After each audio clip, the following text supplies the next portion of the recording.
Good morning everyone. 17 अप्रैल के current affairs हम cover करने जा रहे हैं और 17 अप्रैल के जो करंट अफेयर्स होंगे हम उसको एमसीक्यू के थ्रू कवर करेंगे। This is brief introduction about me. My name is Prince Luthra, all India rank 577।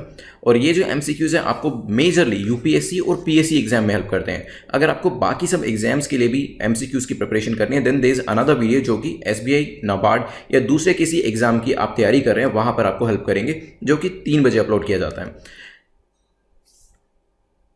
Free test series give away के लिए जो लिंक है, कंपटीशन का लिंक, वो नीचे डिस्क्रिप्शन में दिया है। और अगर आप चाहें तो गूगल प्ले पे नेटमो की एप्लीकेशन को डाउनलोड कर सकते हैं ताकि आप एवरीडे बेसिस पे ये जो एमसीक्यूज है इनको प्रैक्टिस कर सकें, या आप अपने नोट्स को भी रिवाइज कर सकते हैं। बिकॉज रिवीजन जो है वो बहुत इंपॉर्टेंट पार्ट होता है किसी भी एग्जाम को क्रैक करने का। मंथली कंपाइलेशन भी आप चेकआउट कर सकते हैं। अब आते हैं अपनी मार्किंग स्कीम पे, जो कि काफ़ी इंपॉर्टेंट है। रीजन बीइंग आपको अपने मार्क्स कमेंट सेक्शन में जरूर लिखने हैं और आप आने वाले टाइम में देखेंगे ग्रेजुअली अगर आप अपनी मिस्टेक्स को धीरे धीरे दूर करते हैं कि ये मार्क्स जो आप नीचे पोस्ट करते हैं वो इंक्रीज होना शुरू हो जाएंगे। तो 8 to 10 एमसीक्यूज आपके करेक्ट होते हैं तो एक्सेलेंट परफॉर्मेंस माना जाता है, और 6 से 7 एमसीक्यूज करेक्ट होते हैं तो गुड परफॉर्मेंस माना जाता है। ये आपका सेफ जोन होता है, बिकॉज ये माना जाता है कि यूपीएससी एग्जाम में अगर 60% से ज़्यादा आप स्कोर कर रहे हैं तो एक सेफ स्कोर होता है। 4 to 5 एमसीक्यूज अगर आपके करेक्ट है उसे डेंजर जोन माना जाता है, बिकॉज यहाँ पर ये आपका 40 to 55% वाला जो जोन होता है, यहाँ पे श्योरिटी नहीं होती है कि प्रीलिम्स आपका निकलेगा या नहीं निकलेगा। हो सकता है कट ऑफ आपके जो मार्क्स है वो कट ऑफ से 1 या आधा मार्क्स ऊपर आ जाए या नीचे आ जाए। Less than equal to 3 MCQs के अंदर ऑफकोर्स चांसेस काफ़ी कम होते हैं। इसी वजह से नीचे के जो दो जोन होते हैं इसे हम डेंजर जोन कहते हैं, और यहाँ से इंप्रूवमेंट अपर ब्रैकेट्स में कैसे करनी है वो मैं आपको डेफिनेटली बताऊंगा। आज के पहले क्वेश्चन पे चलते हैं। पहला क्वेश्चन हमारा है South Asia economic focus a biannual economic update which of the following countries it includes. तो जो साउथ एशिया इकोनॉमिक फोकस है ये एक बायएनुअल इकोनॉमिक अपडेट है। इसके अंदर किस किस इकोनॉमी को या फिर किस किस कंट्री को इंक्लूड किया जाता है, ये 4 ऑप्शन आपके सामने दिए गए हैं। कि अफगानिस्तान इसमें इंक्लूड होता है, भूटान, नेपाल, श्रीलंका, सोचिए, फिर इसके बारे में डिस्कस करेंगे। चलिए देखिए, सबसे पहले मैंने आपको बताया था क्वेश्चन को ध्यान से पढ़ना है। क्वेश्चन में ही साउथ एशिया दिया और साउथ एशिया की इकोनॉमिक्स की बात करी गई है, तो फोकस किस पे होगा? फोकस होगा जो साउथ एशियन कंट्रीज हैं उनकी इकोनॉमिक्स पे, मतलब वहाँ पे स्टेबिलिटी कितनी है, उनकी ग्रोथ कितनी है और प्रोस्पेरिटी वहाँ पर कितनी, इस पर्टिकुलर रीजन के अंदर। जो कंट्रीज भी आएंगी वो फिर कहाँ से आएंगी? ये कंट्रीज भी साउथ एशिया रीजन से ही आएंगी। तो अफगानिस्तान यस इसका पार्ट है, भूटान भी इसमें आता है, नेपाल भी इसका एक पार्ट है और श्रीलंका भी। तो जो चारों कंट्रीज हैं वो इस पर्टिकुलर इकोनॉमिक फोकस के अंदर इंक्लूड होती है। तो हमारा जो आंसर हो जाएगा वो होगा सी। इसके अलावा और कौन कौन सी कंट्रीज हैं वो देख लेते हैं। चलिए, तो साउथ एशिया इकोनॉमिक फोकस के अंदर अफगानिस्तान, बांग्लादेश, भूटान, इंडिया, मालदीव्स, नेपाल, पाकिस्तान, श्रीलंका को कवर किया जाता है। इनकी इकोनॉमिक्स को कवर किया जाता है। चलिए नेक्स्ट क्वेश्चन पे चलते हैं। नेक्स्ट क्वेश्चन नंबर 2 हमारा है, जो कि सीएसआर के बारे में बात कर रहे हैं। Contribution to which of the following will be qualified as CSR. तो इनमें से किसके अंदर अगर हम कंट्रीब्यूशन करते हैं उसको सीएसआर के अंदर माना जाएगा। ये माना जाएगा कि वो जो पैसा है वो कॉर्पोरेट सोशल रिस्पॉन्सिबिलिटी के लिए ही खर्च किया गया है। फॉर एग्जाम्पल, पहली स्टेटमेंट है यहाँ पे, पीएम केयर्स फंड में अगर कंट्रीब्यूशन किया जाता है तो क्या ये माना जाएगा कि सीएसआर के लिए वो क्वालिफाई हो जाएगा पैसा? हो सकता है। Contribution to chief minister relief, तो चीफ मिनिस्टर रिलीफ के लिए अगर कंट्रीब्यूशन किया जाता है तो क्या वो भी सीएसआर के लिए क्वालिफाई करेगा या नहीं? सोचिए क्या आंसर होगा, फिर डिस्कस करते हैं। चलिए देखिए, recently there was this dialogue और जिसको मिनिस्ट्री ऑफ कॉमर्स ने क्लियर किया है। तो ministry of commerce and industry ने कहा है, ये क्लैरिफाई किया कि जो भी पैसा पीएम केयर्स के अंदर दिया जाएगा उसको तो हम मानेंगे कि वो सीएसआर के अंदर पैसा खर्च किया जा रहा है, ठीक है।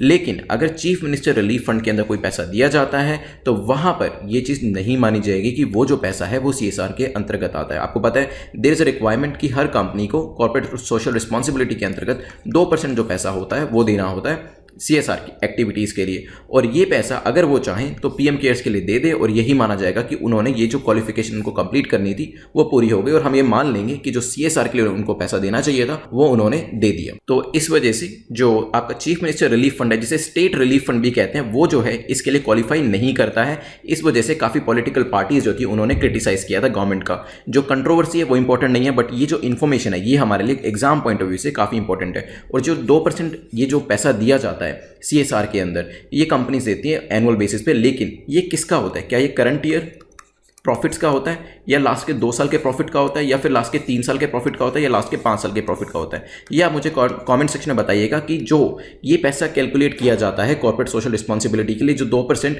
एवरेज प्रॉफिट का दिया जाता है, ये लास्ट के कितने सालों का लिया जाता है? कमेंट सेक्शन में बताएंगे, आपको भी याद रहेगा अच्छे से और एग्जाम में रिकॉल करना आपके लिए आसान हो जाएगा। फिलहाल हमारा जो आंसर यहाँ पे था वो था ए, क्योंकि पहली ही स्टेटमेंट करेक्ट है, सेकंड इनकरेक्ट है। चलते हैं नेक्स्ट क्वेश्चन के ऊपर, जो कि सत्यम प्रोग्राम को लेकर है। पूछा गया which of the following has initiated Satyam program. तो यहाँ पे किस मिनिस्ट्री या डिपार्टमेंट ने या फिर किसी और ऑर्गेनाइजेशन ने सत्यम प्रोग्राम को स्टार्ट किया, किस चीज़ के लिए, वो भी डिस्कस करेंगे। बट फिलहाल सोचिए सत्यम प्रोग्राम क्या डीएसटी का है, मिनिस्ट्री ऑफ एग्रीकल्चर का है, एचआरडी मिनिस्ट्री का है, या फिर किसी और ही मिनिस्ट्री का है। सोचिए क्या आंसर होगा। चलिए सत्यम की फुल फॉर्म मैं आपको बता देता हूं। It means science and technology of yoga and meditation. तो योगा एंड मेडिटेशन के कंसर्निंग साइंस एंड टेक्नोलॉजी, ठीक है, ये एक प्रोग्राम है और department of science and technology का ये एक इनिशिएटिव है। इसके अंदर होगा क्या, देखिए इस पूरे के अंदर invited proposals to study appropriate intervention of yoga and meditation to fight कोविड-19। तो इसके अंदर योगा और मेडिटेशन के अंदर ऐसी क्या क्या इंटरवेंशंस करी जा सकती है, क्या क्या नई चीज़ें भी लाई जा सकती हैं, क्या क्या प्रपोजल लाई जा सकते हैं जिससे कोविड-19 जो एक पेंडेमिक है उससे लड़ा जा सके और उसकी प्रॉब्लम को काउंटर किया जा सके। तो यहाँ पे जो department of science and technology है वो वेरियस प्रपोजल्स को स्टडी कर रहा है। पहले तो उसे कॉल फॉर किया गया, वेरियस प्रपोजल्स इनवाइट करे गए हैं और फिर उसको जो वेरियस लोग अपनी अपनी इंटरवेंशन प्रोवाइड करेंगे योगा और मेडिटेशन की फील्ड में कोविड-19 को फाइट करने के लिए, उसको डीपली पढ़ा जाएगा और समझा जाएगा और फिर देखा जाएगा कि कोविड-19 को उससे कैसे काउंटर किया जा सकता है। चलते हैं नेक्स्ट क्वेश्चन के ऊपर, जो कि नेगेटिव टेस्ट को लेकर है। ये जो टर्मिनोलॉजी आपने डेफिनेटली सुनी होगी, पहले भी सुनी होगी और अभी कोविड-19 के कंसर्न में ये जो है काफ़ी ज़्यादा न्यूज़पेपर में अपीयर कर रही है वेरियस आर्टिकल्स के अंदर। तो फॉल्स नेगेटिव टेस्ट जो है ये है क्या? फॉल्स नेगेटिव टेस्ट की बेसिकली डेफिनेशन आपसे पूछी गई है। 4 ऑप्शन दिए गए हैं और आपको बताना है क्या आंसर है। पहले देखते हैं, patient has the virus but not detected. Patient जो है वायरस से सफर कर रहा है लेकिन वो वायरस डिटेक्ट नहीं हो रहा है, क्या उसे फॉल्स नेगेटिव टेस्ट कहते हैं? Patient does not have the virus but detected, virus नहीं है लेकिन फिर भी डिटेक्ट हो गया, ये भी हो सकता है।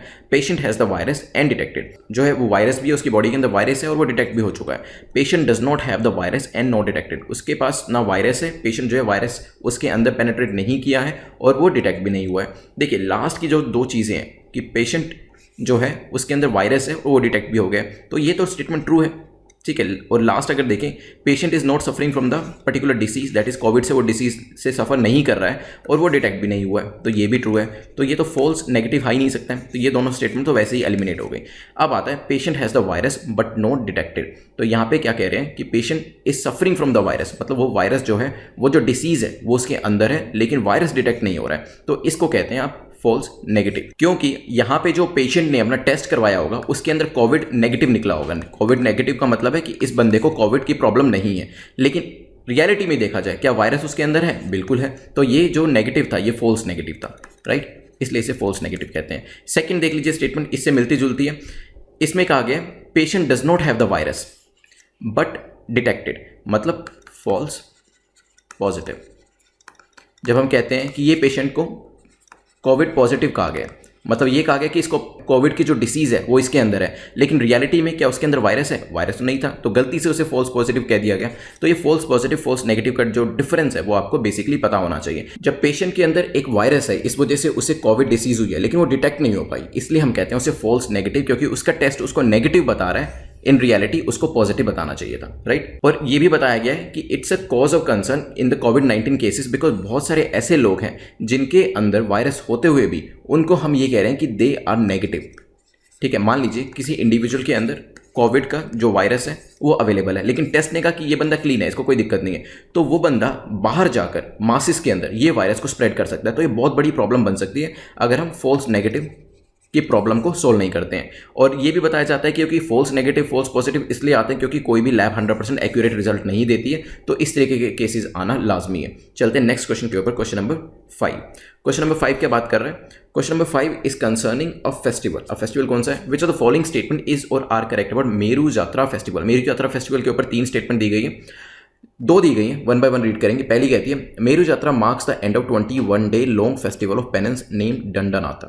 तो यहाँ पे मेरू यात्रा फेस्टिवल जो है वो 21 दिन का कोई फेस्टिवल होता है, पेनेंस का फेस्टिवल। पेनेंस में होता है जो जिसमें आप अपनी बॉडी को किसी ना किसी तरीके की प्रॉब्लम में डालते हैं, जिसे दंडनाट्य कहा गया हो सकता है। Dandanatya is celebrated in the month of Chaitra, ये चैत्रा मंथ में सेलिब्रेट किया जाता है, ये भी हो सकता है। सोचिए क्या आंसर होगा। चलिए देखिए, उड़ीसा के गंजम डिस्ट्रिक्ट में जो ये मेरू जात्रा फेस्टिवल है उसको रिसेंटली बैन किया गया क्योंकि इसमें बहुत ज़्यादा कॉन्ग्रीगेशन होता है, और कॉन्ग्रीगेशन आपको पता है अभी लोगों को सोशल डिस्टेंसिंग के लिए कहा जा रहा है, एक साथ इकट्ठा नहीं होने दिया जा रहा। इस वजह से ये जो पूरी न्यूज़ थी हमने न्यूज़पेपर में पढ़ी थी, अब बात करते हैं मेरू जात्रा फेस्टिवल के बारे में। Meru Jatra marks the end of 21 day long festival, जिसे दंडा नाट्य कहते हैं। तो पहली स्टेटमेंट बिल्कुल ठीक है। और दंडा नाट्य जो होता है वो चैत्रा महीने में मनाया जाता है, और चैत्रा मैं आपको पहले ही बता चुका हूँ। बताइए कौन सा महीना होता है, आप कमेंट सेक्शन में बताइएगा। मैंने इसके ऊपर क्वेश्चन भी आपको बताया था, देखते हैं आपको याद है कि नहीं है। क्या चैत्रा फर्स्ट मंथ होता है या लास्ट मंथ होता है, ये मुझे बताइएगा। ठीक है, फिलहाल हमारा जो आंसर है यहाँ पे सी है, ध्यान रखिएगा। चलते हैं नेक्स्ट क्वेश्चन के ऊपर। नेक्स्ट क्वेश्चन हमारा पट्टचित्रा पेंटिंग से। पट्टचित्रा पेंटिंग जो है आपके मेरू जात्रा फेस्टिवल से ही रिलेट करती है, वहाँ पे इसको शो किया जाता है। अब बात करते हैं इस पर्टिकुलर पेंटिंग के बारे में, क्योंकि ये पर्टिकुलर जो फेस्टिवल था मेरू जात्रा फेस्टिवल, ये न्यूज़ में था, इस वजह से ये पर्टिकुलर टाइप की जो पेंटिंग थी वो भी न्यूज़ में थी। और आपको पता ही है कि कल्चरल हो, science, technology, polity, geography, history, इनके कंसर्निंग वही क्वेश्चन पूछे जाते हैं एग्जाम में जो कहीं ना कहीं न्यूज़पेपर में अपीयर करते हैं, कहीं ना कहीं करंट अफेयर्स में आते हैं। तो पहली स्टेटमेंट है the name is derived from Latin. जो पट्टचित्रा पेंटिंग है इसका जो नाम है वो लैटिन भाषा से डिराइव किया गया है।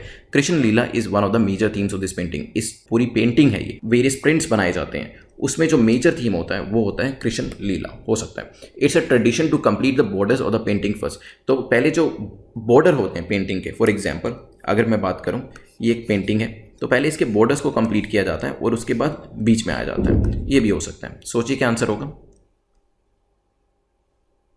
चलिए देखिए, इसका जो नाम है वो लैटिन से डिराइव नहीं किया गया, तो पहली स्टेटमेंट तो हो गई गलत आपकी, क्योंकि जो पट्टा है, पट्टा का मतलब होता है कैनवस एंड चित्रा मतलब होता है पिक्चर। तो पट्टा means canvas, Chitra means picture. ये डिराइव किया गया संस्कृत भाषा से, तो पहली स्टेटमेंट इनकरेक्ट हो जाती है।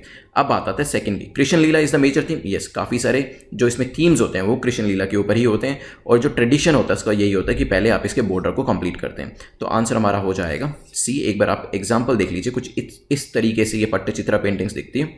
चलते हैं नेक्स्ट क्वेश्चन के ऊपर। यहाँ पे आप ये भी देख सकते हैं कि इसका जो ये बॉर्डर है,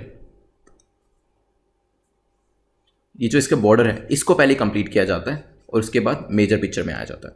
चलते हैं नेक्स्ट क्वेश्चन के ऊपर, जो कि बात कर रहा है युक्ति पोर्टल के बारे में। विच of the following ministry has launched युक्ति पोर्टल। युक्ति पोर्टल को किस पर्टिकुलर मिनिस्ट्री ने लॉन्च किया है। हमने पहले जो बैंकिंग सीरियस एग्जाम्स के लिए हमने जो क्वेश्चंस किए थे वहां पर भी इसको डिस्कस किया था, क्योंकि ये उस एग्जाम के लिए भी इंपॉर्टेंट है। तो बताइए कि पहले तो ये बताइएगा, सोचिएगा कि किस मिनिस्ट्री से ये एसोसिएट करता है, फिर ये किस चीज़ के बारे में, फिर बाद में हम ये सब कुछ डिस्कस करेंगे। सोचिए। चलिए देखिए, रिसेंटली हुआ क्या, मिनिस्ट्री ऑफ एचआरडी जो है इन्होंने लॉन्च किए दो नए इनिशिएटिव। एक है भारत पढ़े ऑनलाइन और दूसरा है युक्ति पोर्टल। ये ऑनलाइन एजुकेशन के लिए ही दोनों पोर्टल स्टार्ट करे गए हैं। युक्ति की फुल फॉर्म मैं आपको बता देता हूं, this is young India combating Covid with knowledge, technology and innovation. तो कोविड के दौरान में जो हमारा इंडिया है वो कॉम्बैट कर रहा है इससे। It's a unique portal dashboard, जिसमें होगा क्या, वेरियस जो एफर्ट्स लिए गए हैं एमएचआरडी के द्वारा वो इसके अंदर मेंशन करे जाएंगे, बेस्ट प्रैक्टिसेस शेयर करी जाएंगी, रिसर्चेस के बारे में भी बात करी जाएगी। जो वेरियस एकेडमिक्स है वो बेसिकली एक प्लेटफॉर्म पे आएंगे total wellbeing of the students के लिए। तो स्टूडेंट्स के भलाई के लिए, स्टूडेंट्स के फायदे के लिए वेरियस सोशल इनिशिएटिव जो है वो यहाँ पे लिए जाएंगे। ये पूरा के पूरे जो काम है वो इस पर्टिकुलर पोर्टल पे किया जाएगा, इसलिए इसका नाम भी young India combating Covid with knowledge, technology and innovation रखा गया। तो नॉलेज भी शेयरिंग होगी इसके अंदर, टेक्नोलॉजी तो है ही और इनोवेशन भी करी जाएगी। चलते हैं नेक्स्ट क्वेश्चन के ऊपर। नेक्स्ट क्वेश्चन नंबर 8 हमारा ज्योग्राफी से रिलेटेड है। ये पर्टिकुलर लोकेशन जो है न्यूज़ में थी, इस वजह से इस पर क्वेश्चन बनाया गया। पूछा गया which of the following country is not a land locked country. तो कौन सी इसमें एक ऐसी कंट्री है जो कि लैंड लॉक्ड कंट्री नहीं है। क्या युगांडा है, रवांडा है, जाम्बिया है, कॉन्गो है। सोचिए। चलिए मैं आपको एक बार इसमें मैप दिखा देता हूँ। तो यहाँ पे सूडान है, ये लैंड लॉक्ड है, युगांडा, रवांडा और जाम्बिया। देन यहाँ पे जो आपका कॉन्गो है ये लैंड लॉक्ड नहीं है। चलिए तो हमारा जो आंसर होगा वो यहाँ पे हो जाएगा डी, क्योंकि बाकी जो तीनों कंट्रीज है युगांडा, रवांडा, जाम्बिया वो लैंड लॉक्ड है, लेकिन कॉन्गो देख सकते हैं यहाँ पे अराउंड 40 किलोमीटर्स का जो ये एरिया है ना ये ओपन होता है वाटर की तरफ, ध्यान रखिएगा। अब पूछेंगे कॉन्गो पे क्वेश्चन क्यों बना, बिकॉज रिसेंटली WHO ने, वर्ल्ड हेल्थ ऑर्गेनाइजेशन ने कहा है कि डेमोक्रेटिक रिपब्लिक ऑफ कॉन्गो ने सेकंड डेथ रिकॉर्ड करी है। किस चीज़ के लिए, this is the because of Ebola. Second Ebola death जो है वो यहाँ पे रिसेंटली रिकॉर्ड करी गई है, इस वजह से जो ये कंट्री है कॉन्गो ये न्यूज़ में थी। आंसर डी है। चलते हैं नेक्स्ट क्वेश्चन के ऊपर। Question number 9। क्वेश्चन नंबर 9 बात करता है विच of the following state has launched उन्नयन मेरा मोबाइल मेरा विद्यालय मोबाइल ऐप। तो किस पर्टिकुलर यहाँ पे स्टेट ने ये एक ऐप जो है इसको लॉन्च किया है, उन्नयन ऐप को। क्या बिहार ने किया है, हरियाणा, झारखंड, छत्तीसगढ़? सोचिए फिर ऐप किस बारे में है, किसने बनाई है, ये सब डिस्कस करेंगे। चलिए देखिए, it's a joint developed project of UNICEF, Bihar government and एक कंपनी है जिसका नाम है एकोवेशन। तो तीनों ने मिलकर ये एक पर्टिकुलर इनिशिएटिव लिया है, उन्नयन मेरा मोबाइल मेरा विद्यालय ऐप, जो कि वेरियस लेक्चर्स प्रोवाइड करेगी कंसर्निंग जो आपकी पढ़ाई से रिलेटेड होते हैं वेरियस क्लासेस के, ऑल इंडिया रेडियो का प्लेटफॉर्म यूज़ करके। तो ऑल इंडिया रेडियो की जो ब्रॉडकास्टिंग सर्विसेज है उसको यहाँ पे यूज़ किया जाएगा और वेरियस क्लासेस के वेरियस चैप्टर्स जो हैं वो डिलीवर करे जाएंगे। It's a sort of social learning platform, एक तरीके से सोशल लर्निंग प्लेटफॉर्म है ये, जिसमें स्टूडेंट्स को वेरियस उनकी जो क्लासेस होती हैं वो दी जाएंगी ऑल इंडिया रेडियो का ब्रॉडकास्टिंग मैकेनिज्म को यूज़ करते हुए। अभी रिसेंटली एक और एप्लीकेशन भी यूज़ करी गई थी, लॉन्च करी गई थी, जिसमें एनसीईआरटी की बुक्स जो थी वो डाली गई थी। तो एनसीईआरटी से रिलेटेड जो भी मटेरियल था क्लास फर्स्ट से लेके क्लास 12 तक का, वो इसमें ऑडियो वीडियो और इवन डिजिटल टेक्स्ट बुक के रूप में भी इंक्लूड किया गया था। काफ़ी फेमस ऐप थी, अभी कुछ महीने पहले, अराउंड 1 महीना पहले काफ़ी न्यूज़ में थी। तो बताइएगा ये ऐप कौन सी थी कॉमेंट सेक्शन के अंदर, अगर आपको याद है हमने इस पर क्वेश्चन 2-3 डिस्कस करे थे। चलिए, तो फिलहाल उन्नयन के बारे में याद रखिएगा, ये देख सकते हैं बिहार गवर्नमेंट का इनिशिएटिव है। चलते हैं आज के लास्ट क्वेश्चन पे, क्योंकि यूनिसेफ और बिहार गवर्नमेंट ने मिलकर ये एक स्टेप लिया है, तो हम यूनिसेफ के बारे में एक और क्वेश्चन पूछते हैं, क्योंकि जो इंस्टीट्यूट, जो ऑर्गेनाइजेशंस, जो एजेंसीज न्यूज़ में होती हैं उन पे क्वेश्चंस आ जाते हैं। पहला है it adds Nations in the areas of nutrition, education and welfare. तो 3 एरियाज हैं, न्यूट्रिशन, एजुकेशन, वेलफेयर, वहाँ पे ये दूसरे देशों की हेल्प करती है particular agency. It receive the Nobel prize for peace in 1965, 1965 में इन्हें नोबेल पीस प्राइज मिला है इस ऑर्गेनाइजेशन को। The headquarter is located in New York city, headquarter जो है वो न्यूयॉर्क में हो सकता है, सोचिए। चलिए देखिए, यूनिसेफ इज फॉर चिल्ड्रन, ये तो आपको पता ही है। इसकी फुल फॉर्म मुझे बताइएगा कमेंट सेक्शन के अंदर, यूनिसेफ की फुल फॉर्म क्या है। मैं आपको बताऊं, ये जो पर्टिकुलर ऑर्गेनाइजेशन है न्यूट्रिशन, एजुकेशन, वेलफेयर के बारे में ही बात करती है। 1965 में पीस प्राइज भी इसको मिल चुका है और हेडक्वार्टर भी इसका न्यूयॉर्क सिटी के अंदर है। तो तीनों स्टेटमेंट ठीक होने की वजह से आंसर हमारा डी हो जाएगा। तो हमारे यहाँ पे 10 क्वेश्चन कंप्लीट होते हैं। आई होप आपने अच्छा स्कोर किया होगा। स्कोर और जो विनर है उनको डिस्कस करेंगे, बट पहले विदिन 2 मिनट्स हम रिवाइज करेंगे। चलिए, तो सबसे पहले हमने देखा था साउथ एशिया इकोनॉमिक फोकस के बारे में, बाइनयूअल इकोनॉमिक अपडेट जो कि साउथ एशियन की इकोनॉमीज को इंक्लूड करता है, उनकी स्टेबिलिटी, उनकी ग्रोथ, उनकी प्रोस्पेरिटी, बेसिकली उनकी इकोनॉमी कैसे काम कर रही है, इसके बारे में focus that is information provide करता है। कौन कौन सी इकोनॉमीज इसमें इंक्लूड होती हैं, अफगानिस्तान से लेकर श्रीलंका तक जो साउथ एशियन इकोनॉमीज हैं वो सारी इसमें इन्वॉल्व होती हैं। फिर हमने देखा था कॉर्पोरेट सोशल रिस्पॉन्सिबिलिटी के बारे में, पीएम केयर्स फंड में पैसा डालते हैं तो सीएसआर माना जाता है, लेकिन प्राइम मिनिस्टर के अलावा चीफ मिनिस्टर रिलीफ फंड में या स्टेट रिलीफ फंड में पैसा डालते हैं तो that is not qualified as said by ministry of commerce and industry, ध्यान रखिएगा। इसके अलावा जो पैसा जो आपका 2% लिया जाता है, ये कितने सालों का लिया जाता है। जो सीएसआर है वो कहता है कि कंपनीज को अपना एवरेज प्रॉफिट का 2% पैसा देना है, लेकिन वो 2% किसका होगा, लास्ट 2 ईयर्स का होगा, 3 ईयर्स का होगा या 5 ईयर्स का होगा, ये कमेंट सेक्शन में मुझे बताइएगा। इसके बाद हमने डिस्कस किया था सत्यम प्रोग्राम के बारे में, department of science and technology का इनिशिएटिव है, फुल फॉर्म इसकी है science and technology of yoga and meditation program. इसके बाद हमने देखा था इसमें वेरियस प्रपोजल्स मंगवाए गए हैं, इंटरवेंशन देखी जाएगी योगा एंड मेडिटेशन की कोविड-19 को फाइट करने के लिए। नेगेटिव टेस्ट देखा था जब पेशेंट्स के अंदर वायरस होता है लेकिन वो डिटेक्ट नहीं होता, इस वजह से वो जो ये पेशेंट है बाहर जाकर अपने इस वायरस को स्प्रेड कर सकता है। कोई भी लैब 100% एक्यूरेट नहीं होती, इस वजह से ये प्रॉब्लम्स आती हैं, लेकिन आगे आने वाले टाइम में बेटर टेक्नोलॉजी के साथ इसको कम किया जा सकता है। फिर हमने मेरू जात्रा फेस्टिवल के बारे में डिस्कस किया था। डंडा नाट्य एक जो पेरेंट्स का फेस्टिवल है 21 दिन का, वो जब खत्म होता है तो मेरू जात्रा उसको मार्क करती है, मतलब मेरू जात्रा तब स्टार्ट करी जाती है। उड़ीसा के अंदर अभी ये बैन किया गया है और डंडा नाट्य जो होता है ये सेलिब्रेट किया जाता है चैत्या के अंदर। चैत्या बताइएगा पहला महीना होता है जो हमारा हिंदू कैलेंडर है या फिर आखिरी महीना होता है, कमेंट सेक्शन के अंदर। इसी में ही पट्टचित्रा पेंटिंग जो थी उसके बारे में वर्णन किया गया था और पट्टचित्रा पेंटिंग में संस्कृत वर्ड से, संस्कृत भाषा से इसे डिराइव किया गया। पट्ट का मतलब होता है कैनवस, चित्रा मतलब पिक्चर। अब यहाँ पे इसमें कृष्ण लीला की जो मेजर थीम्स होते हैं वो प्रेजेंट करे जाते हैं और साथ में बॉर्डर्स को पहले पेंट किया जाता है। ये इसका एक एग्जांपल देख सकते हैं। फिर हमने युक्ति पोर्टल को देखा था जो कि किसका है बताइए, मिनिस्ट्री ऑफ एचआरडी का। तो हमारा जो आंसर यहाँ पे था वो बी था। इसके अलावा जो भारत पढ़े ऑनलाइन प्रोग्राम है वो भी इसमें स्टार्ट किया गया है। वेरियस इसमें युक्ति का अगर आपको फुल फॉर्म पता है तो समझ में आ जाएगा कि ये यूज़ किस लिए किया जाएगा पोर्टल। सो युक्ति stand for young India combating Covid with knowledge, technology and innovation. तो वेरियस जो इसके अंदर सोशल लर्निंग प्लेटफॉर्म के ऊपर वेरियस पार्टीज आएंगी, अपने अपने जो इनिशिएटिव्स हैं उनको फॉरवर्ड करेंगी, अकेडमिक एरिया के, रिसर्च के और कोविड-19 रिलेटेड जो चीज़ें हैं वो भी शेयर करी जाएंगी। इसके बाद हमने देखा था कोंगो के अंदर सेकंड डेथ जो है वो इबोला की वजह से आई है और इसी वजह से हमने इसकी लोकेशन को डिस्कस किया था। कोंगो जो है लैंडलॉक्ड कंट्री नहीं है, जबकि युगांडा, रवांडा और जाम्बिया है। हमने मैप पे भी इसको देखा था। फिर हमने देखा था ओनियन ऐप के बारे में, जो कि बिहार गवर्नमेंट और यूनिसेफ का इनिशिएटिव है। इसमें ऑल इंडिया रेडियो के प्लेटफॉर्म को यूज़ किया जाएगा लेक्चर्स को डिलीवर करने के लिए, क्योंकि कोविड की वजह से अभी स्कूल्स वगैरह हमारे बंद है। फिर यूनिसेफ को हमने देखा था, जो कि एक तरीके से वेरियस नेशंस को उनके न्यूट्रिशन के अंदर, एजुकेशन के अंदर, वेलफेयर के अंदर हेल्प करता है। नोबेल पीस प्राइज इसको मिल चुका है। हेडक्वार्टर इसका न्यूयॉर्क के अंदर है। फुल फॉर्म यूनिसेफ की कमेंट सेक्शन में आप बताइएगा। तो यहाँ पे हमारा लेक्चर जो है वो पूरा कंप्लीट होता है। फ्री टेस्ट सीरीज के लिए जो चैलेंज है वो डिस्क्रिप्शन में दिया गया है, वहाँ पे आप उसे अटेम्प्ट कर सकते हैं। और जो लास्ट टाइम के हमारे विनर हैं वो है अलीशा शाह। आप मेल कर दीजिएगा नेटमॉक प्रेप पे कि आपको जो कंपाइलेशन चाहिए मंथली वो हिंदी में चाहिए या फिर इंग्लिश में चाहिए। देन मार्क्स एक बार देख लेते हैं। अगर 8 to 10 MCQs आपके करेक्ट है, excellent performance. 6 to 7 MCQs correct है तो good performance. Congratulations, you are in the safe zone. नीचे के जोन में अगर आपके मार्क्स हैं तो डेफिनेटली आपके जो नोट्स हैं उसको रिवाइज करिए, ठीक है। और सेकंड, देखिए कि मिस्टेक्स एवरीडे बेसिस पे कहाँ आ रही है। एक पैटर्न आएगा आपका निकल के कि यहाँ पे मैं पर्टिकुलरली मिस्टेक्स कर रहा हूँ, उसको दूर करेंगे तो आगे जो हम मॉक करेंगे आई एम प्रीटी श्योर कि वहाँ पे आपकी परसेंटेज बिल्कुल अच्छी आएगी। वेरियस टेस्ट सीरीज की और वेरियस पॉलिटिकल साइंस के जो लेक्चर्स हैं, इनकी जो MCQs है वेरियस, इसकी प्लेलिस्ट अवेलेबल है। आप जाके यूट्यूब के ऊपर इन्हें ट्राई कर सकते हैं, या फिर कोई भी आपको डाउट है तो टेलीग्राम पे मुझे अप्रोच कर सकते हैं और अपने डाउट को क्लैरिफाई करा सकते हैं। You can subscribe the channel और बेल आइकन को प्रेस कर दीजिएगा ताकि आपको वेरियस टेस्ट सीरीज के, वेरियस सब्जेक्ट्स के जो MCQs हम करते हैं उनके नोटिफिकेशन टाइम टू टाइम मिलते रहें। Thanks for watching, have a nice day.